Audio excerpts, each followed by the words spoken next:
Alice's question. Would you please give me an example of buying forward a long call out in time out of the money and selling an at the money call against it? Instead of the stock, I just use the leap as my stock. I hope this makes sense to you. What would be the risk of doing this? Well, there are a couple risks, and what delta should we use to do this? And first thing is first, I think we have some terms wrong. You can build a diagonal, what some investors refer to as a credit diagonal, by buying an out-of-the-money call. So let's say we're looking at a $30 stock. I might buy a January 35 strike call in the $30 stock and then sell the 30 strike near-term call 1 week out, 2 weeks out against it. But that's not a stock substitute. That's actually an entirely different position if you use an out-of-the-money far-out call and sell near-term against it. That's actually a bearish play, not bullish. I think Alice is referring more to an in-the-money diagonal calendar spread, or what some people call the poor man's covered call in that case, which I don't like to use that term, and you've all heard me say that before. But for Alice now, let's go ahead and go to Power Options, and we're going to just take a stock, and we're going to build one diagonal, and then we're going to build another diagonal as well. I apologize for that little glitch there, folks. I was having an extreme problem in this case because what was happening, there we go. What was happening is that my mouse was dying and the batteries were dying. So every time I was trying to go from one page to the next or scroll down or scroll up, it was getting stuck. So I had to change the batteries real quick, and that was the noise you heard in the background. In any case, for Alice, let's talk about the two diagonal spreads. Let's go to the custom spread page. We're going to look at Ford. Alice's terminology was buying a long-dated, out-of-the-money OTM option and selling at the money. And again, I don't think this is the structure that you'd want, but let's take a look. Out of the money for a call means we're above the current stock price. Ford, of course, currently trading at $15.97. Let's go out to October. This is not saying that I would prefer always to go out at least 130 days. In fact, I'd probably go maybe 150 days. But in any case, we're just using this as an example. Talk about structure in a moment. Let's buy the out-of-the-money 18 call, roughly 2 points out of the money. We're going to pay a price about $1.20, $1.19 or so. Then we're going to go shorter term. Let's go 14 days out. And we're going to sell the at-the-money 16 strike call. This is what some refer to as a credit calendar. It's not quite a credit calendar. We could look for one specifically, but we're just going to keep this here. We're buying the October out of the money, above the stock price, selling the at the money June 16 call, right? Not quite a credit, but we have a very low debit, $57. We've got 133 days of our long option and only 14 days to the short option expiration, and we are right at the money. This is an extreme example. You might not do this. You might sell the 17 and buy the 19, but in any case, it has a high promise of profit, doesn't it? 93%. If the stock is trading exactly at 16 on our short-term expiration of June 18th, 14 days away, the value of the position would be $53.04. On an investment, a debit of $57. But that's not entirely accurate in this situation. Why is that not accurate? You have sold the 16 call and bought an 18. That looks a lot like a bear call credit spread, which is a vertical, but since we're using different months, it becomes a diagonal. That's what the two terms mean, in a sense. Now, in a bear call credit spread, you have an obligation to potentially deliver stocks you don't own at 16. You have the right to buy them at 18, but there's a 2-point price difference, which means you have to put up the margin of $200 to cover the difference in the spreads, even if this is a calendar. Right? So this is the out-of-the-money lower debit one. And in this case, where is the maximum risk achieved? Well, the maximum risk is achieved if the stock really tanks and both call options go to zero. You have nothing of value left. You lose the full 57, right? Not exactly. The risk is up here. Because if the stock, you see you have two break evens, you have an upper and lower break even. If the stock continues up in this direction, you've got to cover that $2 difference. Essentially, you're buying shares of stock at 18 to deliver at 16, and you already paid a debit of $57. Yes, some people try to do these at a credit, but again, that's the full loss. It's to the upside. This, remember, is that credit diagonal or out of the money diagonal, and I don't think this is what Alice wanted. The max risk occurs if the stock really moves up in price. This is why I said this is a bearish strategy. And the risk here is it gives you two ways to lose. It's not bullish anymore. What you want, Alice, is the reverse. You want the poor man's covered call or a true diagonal spread, which means what I'm going to do is buy the October 14 strike, 13 strikes, somewhere in those range, maybe even the 12. It does look kind of interesting. Looks really interesting.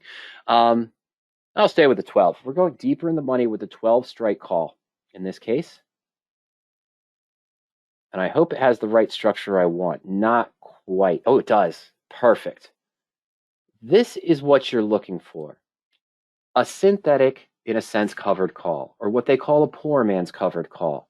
You're buying an in-the-money, far out in time call, in this case, the October 12 for $4.40, and selling a June 16 2-week out call for 62 cents. A debit of $3.78, and in the proper structure, you've got a 4-point difference in strike prices. This is more like a bull call debit spread, because if I am assigned early, if the stock moves above 16 and I'm called out early, I can buy the stock at 12 to deliver at 16, and I get 4 points back, only $22. That's the profit way up here when it starts to get really deep in the money. The max return occurs right at the short call strike price.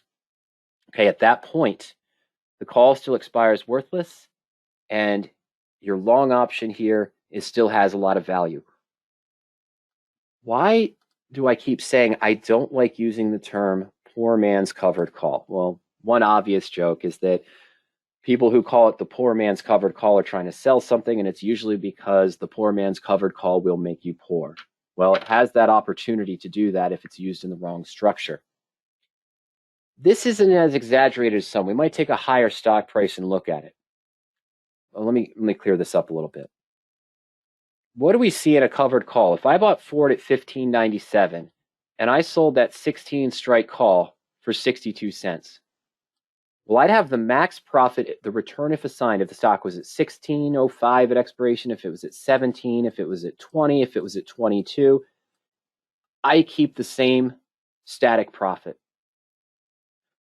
What a lot of investors do wrong when they first start getting into diagonal spreads of this kind, we're buying an in-the-money far-out call to mimic stock ownership and selling the near-term with call against it, say, oh, instead of making 2.7% or 3.7% return for a 14-day period, I could make 15.5.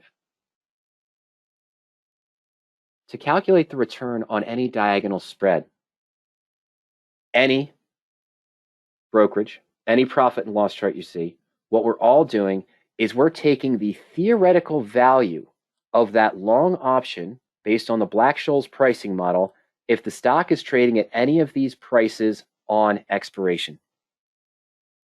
This isn't showing you the profit and loss in October. This is just showing you the profit and loss at June expiration naturally. And we're using the theoretical calculations for that. Why does the profit drop? Why is it not 15.5% here? Why on other positions do you see it go into the negative? And you have two ways to lose. You have an upper and lower break even. This is usually because of the wrong structure. But all diagonal calendar spreads, you see this tail off here as it goes deeper in the money, as this short call goes deeper in the money.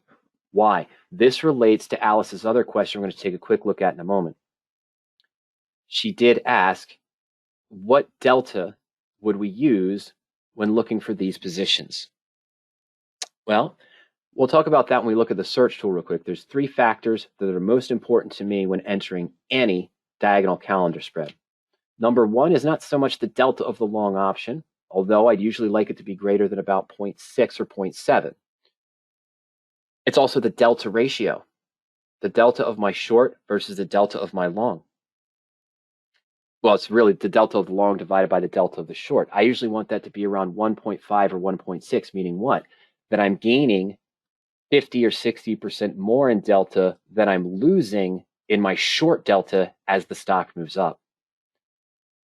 And now at the same time, another important factor is the net debit, your maximum risk. The cost to get into the spread should always be lower than the difference in the strike prices. In this case, we've got a 4-point difference. We paid a debit of 378.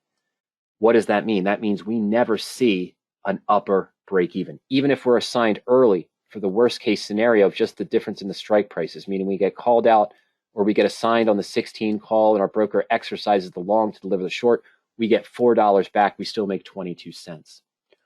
On those spreads where you see a calendar that goes into a loss to the upside, it's because the net debit was greater than the difference in the strike prices, which means that if you're assigned because the stock suddenly shot off and your broker exercises your long to deliver the short, you only get the difference in strike prices back. If that's less than your net debit, you have a loss on the position. The 3 important factors we'll look at in just a moment. Why, again, is this profit tailing off? Because of the magic of delta. This expiration is for June 18th. What happens to our delta of our June 16 call if Ford is trading at $18 on June 17th? It's going to be at 1.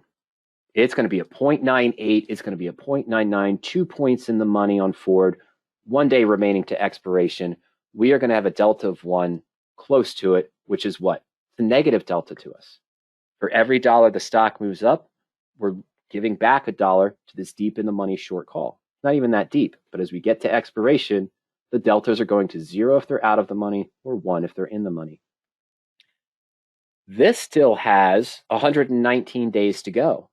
And it's probably, even though it's deeper in the money, it's probably only in a delta of maybe 0.85, 0.88, maybe 0.9, which means that now for every point above 16 that the stock moves up in price, we're losing 8 cents, 10 cents, 11 cents because the short delta has gone to 1, the long option has not gone there yet. That's as you get closer to expiration. That's something that you want to pay attention to, and that's why I don't like calling it a poor man's covered call. Because again, if I bought Ford at 15.97, sold the 16 call, and it goes anywhere, I get the max percent return if assigned. Here, the max return is at one specific point based on the Black-Scholes pricing model of what the theoretical expectation or theoretical potential price of this 12 strike is if the stock's trading right at 16. That's the max return before that delta switch happens to as you get closer to expiration, and that's why the profit tails off. Okay, so that's something to consider. This isn't even, it could be trading right at 16 and this return might not be at 15.5%. If IV of this longer option drops, your return might only be 14%. Now, guaranteed, your plan was to continue to sell the 16 or the 17 strike against this every week, every 2 weeks, or every month to eventually just keep getting a lower and lower debit on the position and a higher potential profit on the trade. But just remember that the returns you're seeing, and it's not just here in power options, it's on any broker, it has to be based on what the theoretical value of the long option would be at short-term expiration, assuming that the volatility of that long option remains the same or close to it. If the volatility changes, if volatility of that long option drops, your return is going to be less than what you expected. If for whatever reason the implied volatility goes higher, your return might be higher. You might be seeing 17 or 18% in this situation. That's just some of the subtleties that happens with these calendar spreads. Alice, I think this is what you're looking for. I think that's what you were considering doing because it is still a neutral to bullish strategy.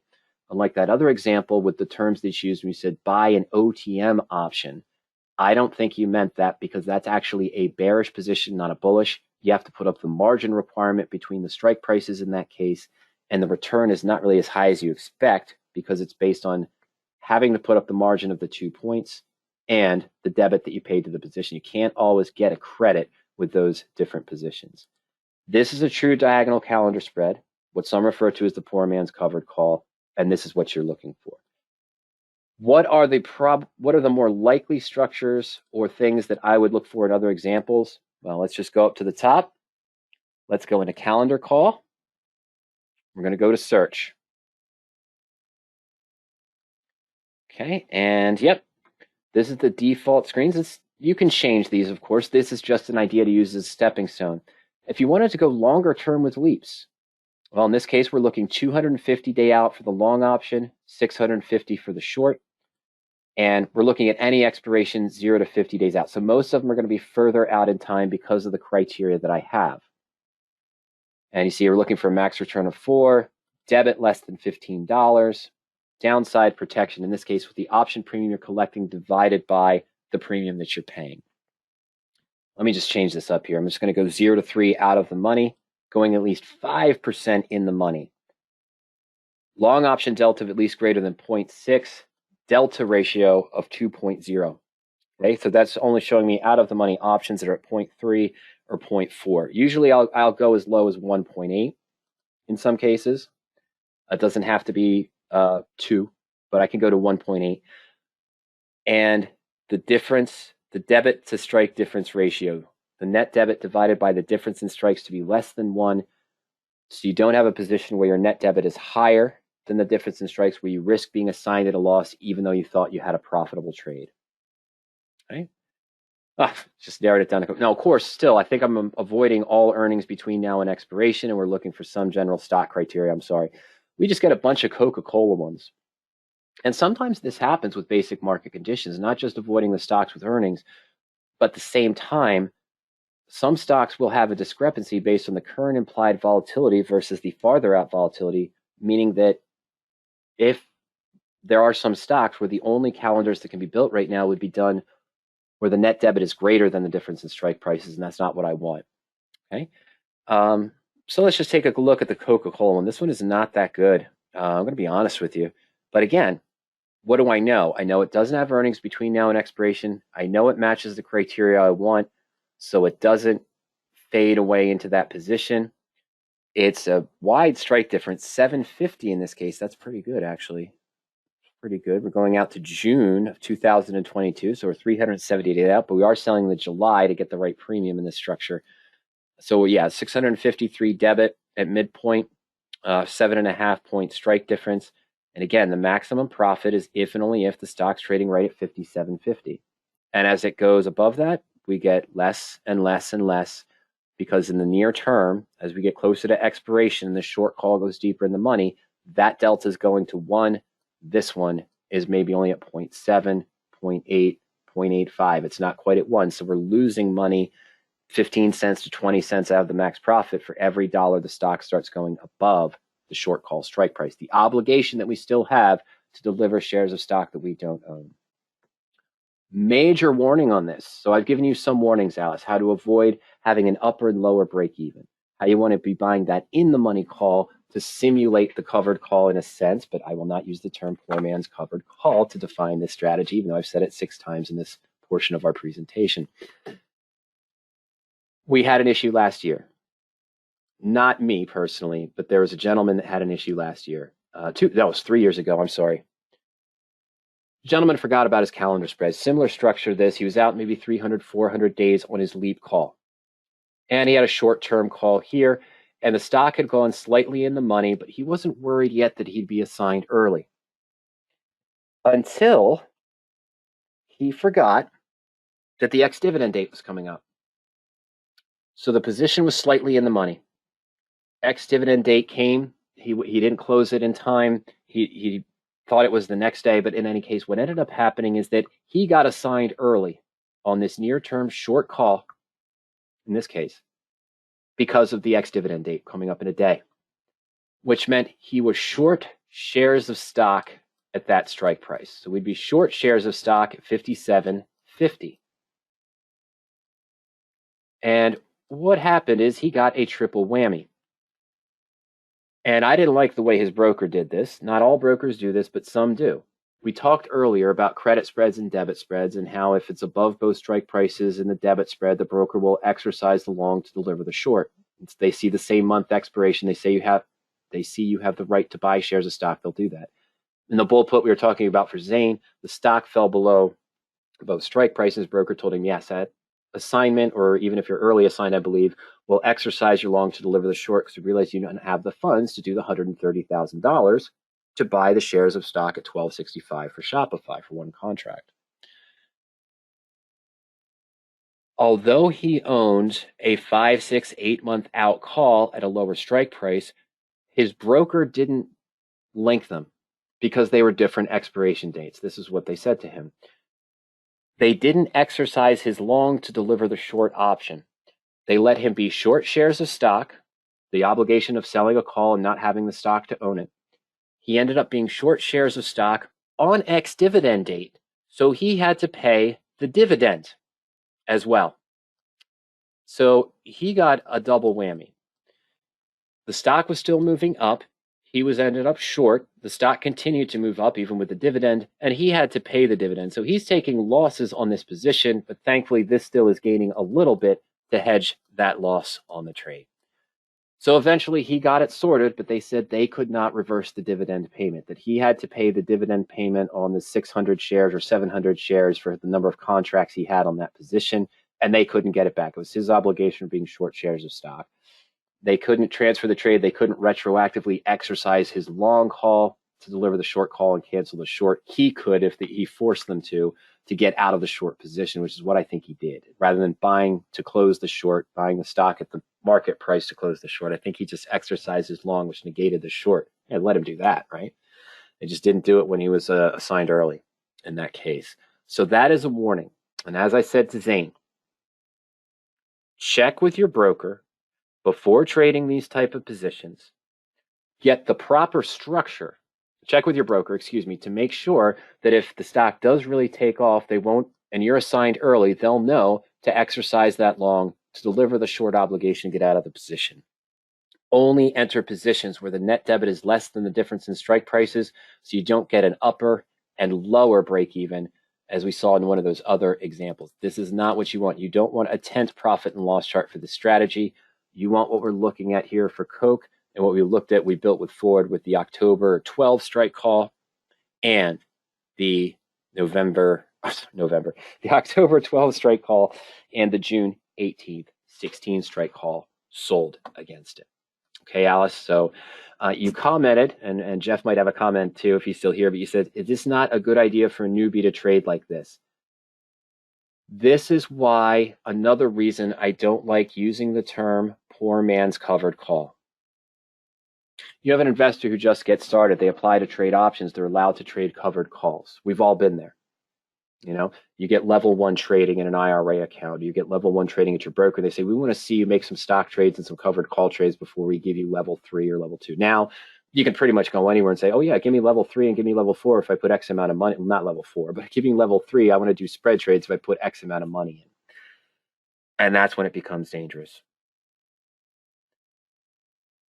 Someone who understands the concepts of a covered call, and Alice, we've talked about this before. I know you understand the concepts of a covered call. What you're used to is you're buying a stock, you've sold a call, you can be assigned to earn the maximum return. And if the stock goes anywhere, if the stock goes 20 points above your call strike price, goes 80 points, you're still going to make your max return of 2, 3, or 4% on your investment. Now,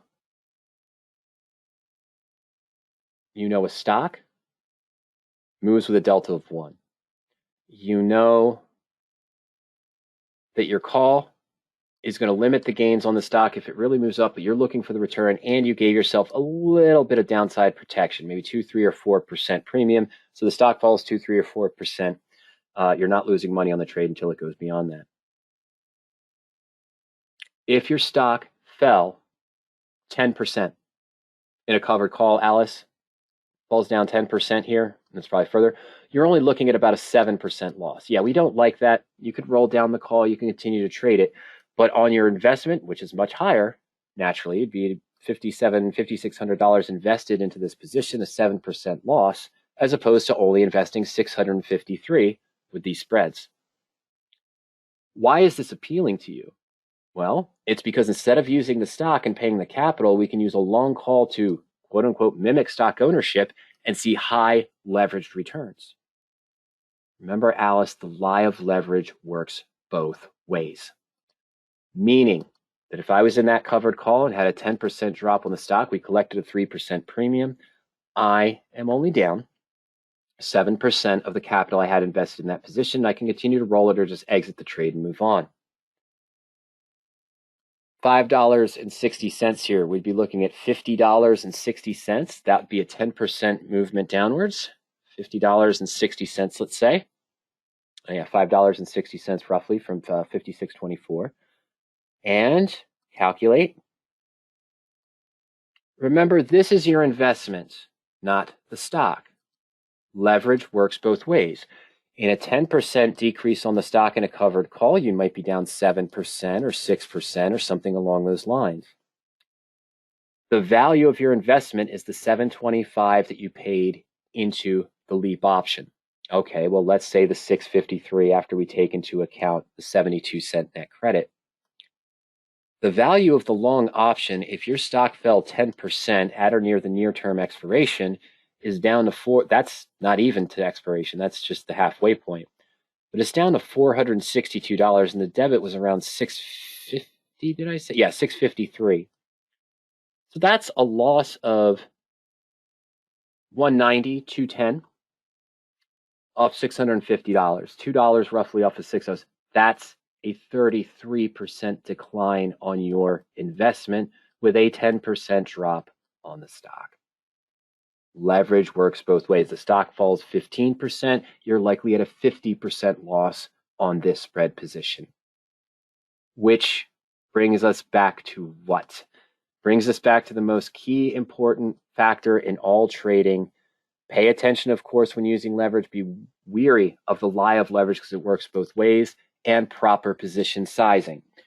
This is appealing to you because you say $653 debit to act like a covered call is much better than $5,600 to put into capital. But I can trade 3 of these positions. I could trade 3 contracts here for a debit of around $1,900, and then I can find another stock and do another 2 for a debit of, let's say, $1,400.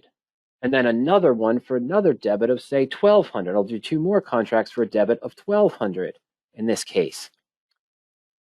All right, so now we're looking at a position where you've got about $4,500 invested into 3 spread trades because you could, because of the lie of leverage. And unfortunately, all 3 stocks take a 10% hit, and all 3 of these would be down 30 to 35% of what you invested into the position. Your portfolio as a whole, that section of your portfolio would be down 30, 35% in that case, okay? More, actually. So that's the risk. It's not just a substitute for a straightforward covered call. You're going to have to pay attention to delta ratios. You're going to have to pay attention to implied volatility ratios. You have 2 options moving in a spread that are moving with the stock instead of just 1 option that's moving with the stock in the covered call trade.